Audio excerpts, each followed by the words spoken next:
of the End Bad Governance protest. IYC as a council that represents the Ijaw youth globally is here to register our displeasure.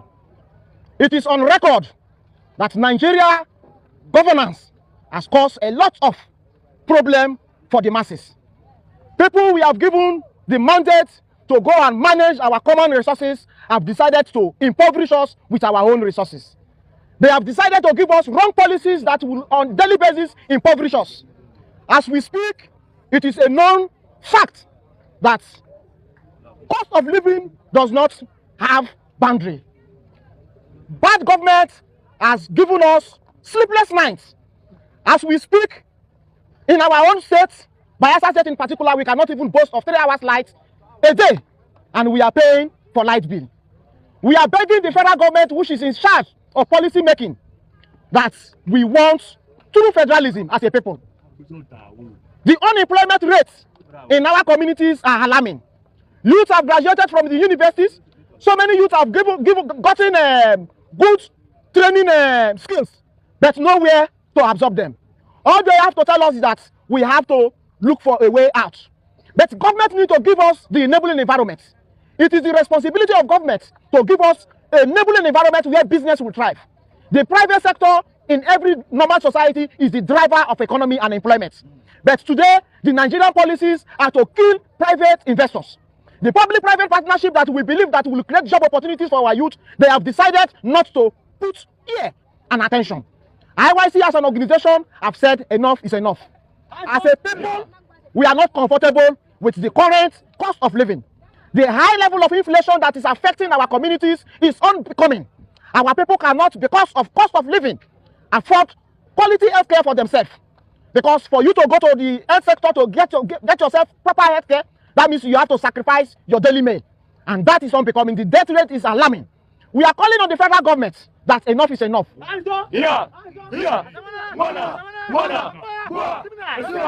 Bring in policies that are going to be people friendly. The Niger Delta is the oil and gas industrial hub. As we speak, Bayelsa State is the state that has the highest number of gas reserve. But we can't even boast of a turbine that is working. All we are saying is that the federal government should give us true federalism as a people. That will make Nigeria work, so that we can hold our governors accountable for any fund, any mismanagement of funds. True federalism is the only way where federal government will be collecting tax, while state government generates their revenues and pay tax to the center. We need a part-time legislative system. The money that the legislators are taking is unbecoming. Cost of governance is one of our problems. Corruption is one of our problems. All we want is true governance that will give the people the dividends of democracy. Yes. This democracy, our forefathers fought for it, and we cannot fold our hand at this point in time to see that people undermine the democracy that our forefathers fought for. As a Niger Delta youth, our challenges are peculiar to us.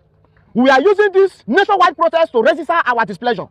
Some of our challenges as a people is that the oil and gas environment that we find ourselves, the pollution is unalarming. The organic cleanup have started. We want the organic cleanup to be implemented in every other part of the Niger Delta, especially the Ijaw extraction. We want true federalism. We want the NDDC to be removed from the Treasury single account so that the NDDC can carry out signature projects for us. We want the federal government to look into the amnesty program.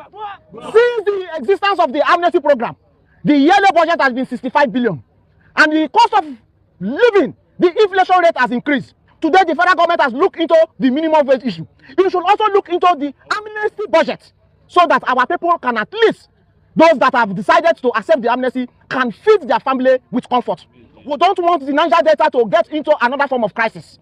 All what we want is sincerity from the government. We want the federal government to look into these our peculiar challenges so that we will have a normal working system. The NNPC and the Petroleum Ministry have failed us as a result of poor policies. Nigeria government is playing politics with the life and the living condition of our people.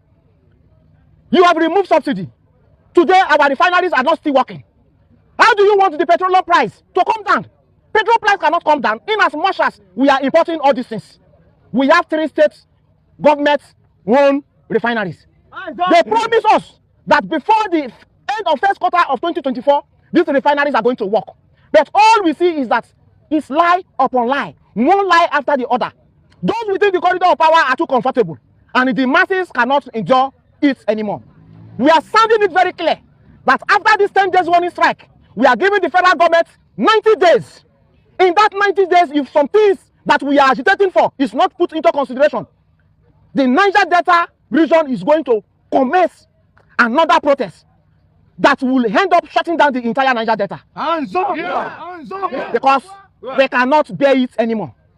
Cost of living, inflation in the riverine areas as we speak is above 200%. Our people are suffering. As we speak, all the NNPC fuel stations that are in our creeks, no one is functioning. They don't even take fuel to those areas. As we speak, a liter of fuel in our communities is over 2,000 naira. Our people are suffering, and we are saying that enough is enough. Let government go into what is called good governance that will put the people that gave them the mandate, the dividends of democracy. They have to put the people in priority. Thank you, and God bless you.